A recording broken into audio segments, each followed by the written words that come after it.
Well, Anthony Weiner has done something probably few people ever thought possible. He's reached a new low when it comes to personal humiliation. The latest lewd chapter in Weiner's saga emerged yesterday on the cover of the New York Post. More selfies going public in yet another sexting relationship. And this time he even included his 4-year-old son in one picture, while dad lay next to him in his boxer briefs. Weiner's wife, Huma Abedin, is one of Hillary Clinton's longest-serving and most trusted advisors. She separated from Weiner Sunday when she learned the pictures would be in Monday's paper. Donald Trump quickly pounced on the scandal, trying to make Abedin's marital problems a campaign issue, giving this response in a radio interview. She's a sick person, and, she has access to classified information. Huma Abedin has access to classified information. How Hillary got away with that one, nobody will ever know. But to think that it's very likely that much of this information Anthony Weiner would know about. In a written statement, Trump added that he thought this was another example of Hillary Clinton's bad judgment. Not everyone in his party, however, agreed with the decision to try to make this more than a sad personal situation. Anthony Weiner is a bit of a weirdo, and Hillary Clinton didn't marry him, and she didn't hire him. She hired Huma Abedin, and so to make the leap that Anthony Weiner is a security threat, I disagree with. I think there are so many other issues out there to discuss in regard to security breaches with regard to Hillary Clinton and with Huma. To take the leap to Anthony Weiner, I think is a mistake. This is the second time in a week that Trump has tried to take something from the headlines and use it on the campaign trail. When the cousin of NBA star Dwayne Wade was gunned down in Chicago, Trump issued a tweet that received a lot of negative feedback. So how will this strategy work with Hillary Clinton's top advisor? Joining me are Heather Cox Richardson, a professor of political history at Boston College, and Steve Jarding, a lecturer in public policy at Harvard's Kennedy School of Government. Thank you both for being here. So it seems clear to me at this point that Anthony Weiner is an idiot. But isn't it kind of a leap to suggest, as Donald Trump is, that he's also a national security risk? It's a complete ludicrous statement. And I think Donald Trump knows it if Donald Trump's willing to admit that anything that comes out of his mouth isn't some sage advice. It's a horrible story. It's a sad story. This has nothing to do with national security. I think the individual that spoke, the Republican congressman, was right. And it's sad. This family's going through a bit of personal hell. They've been through it before. It really has nothing to do with politics. And at some point, Donald Trump or his advisors ought to let him know that presidents are human. And you better start acting like a human occasionally, Donald Trump, or the American public's going to turn against you.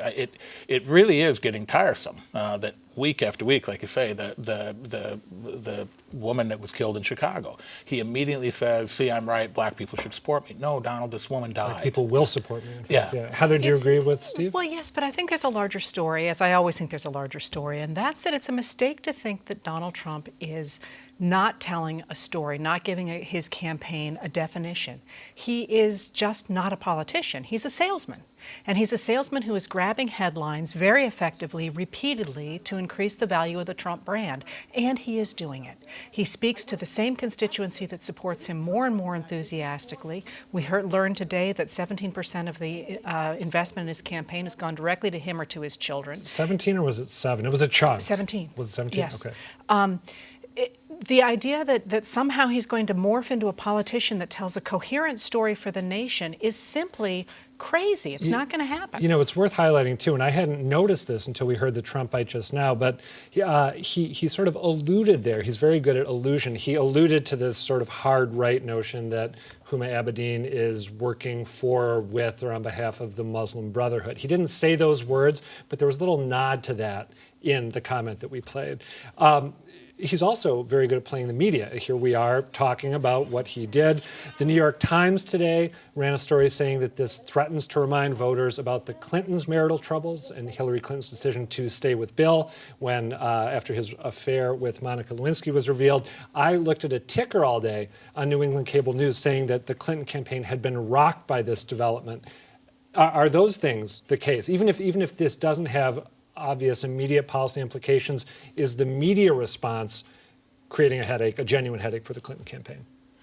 Well, it's very unfortunate that the self-referential media is question. not looking at the fact that within the last 2 days, the Trump campaign has had real trouble with immigration policy, which is, of course, the big story that's falling under the radar screen here. But again, the idea is that Trump is continuing to get headlines and to take headlines and to create a vision of a world in which he is the dominant politician, the dominant guy calling the shots for the media, for women, for Clinton, for the entire country. That's a salesman. It's not a politician. Yeah, but I guess where I would differ with it is, but it's a salesman, but he's selling to the same people. I mean, he's selling to a very narrow group of Americans that like to hear that. I don't think mainstream Americans look at this situation and say, yeah, Donald Trump's right. This is about national security. I think most Americans look and say, what a horrible, horrible story. Sad it is, It's yeah. a sad story. It's an unfortunate story. If you allow yourself to imagine the humiliation that Huma Abedin in particular has experienced. Absolutely. And always to take this back to Donald Trump. I get that he's a salesman, and I get that he gets headlines, and we talk about him, but I don't know that he's broadening his base with it. I suspect the hardliners become a little bit harder on this and say, no, he's right on everything. He's right on, this woman was killed, so that means... Most Americans, I don't think, look at it. Well, the hardliners might eat it up, but I think you just pointed out a moment ago, Heather, that in addition, there's this sort of opportunity cost of, for example, me sitting here asking you questions about the implications of the Huma Abedin story, because, as you said, we're not talking about his incoherence on immigration. We're not talking about the sort of steady drip of revelations about Steve Bannon, who came over from Breitbart News to work for the Trump campaign, who's got a million skeletons in his closet. So are you maybe underestimating his effectiveness as a salesman, even if he's kind of cynical in his approach? No, I don't underestimate him as a salesman. I underestimate his audience. I mean, to assume that 310 million Americans or 150 million Americans that vote are watching this saying, okay, he convinced me, I think is too much of a leap. I think the audience is there for it. People talk about it, but I think mainstream Americans watch it, and if anything, they may get turned off. Now, if they get turned off and stay home, maybe that helps Donald Trump. But I don't think the message in itself helps. I want to give the last word to you. I've been looking at I look every day at the 538 projection for the presidential election, and it's been trending slowly in Donald Trump's favor, even though they have Hillary Clinton as a favorite to win. Why do you agree with what Steve was saying right there?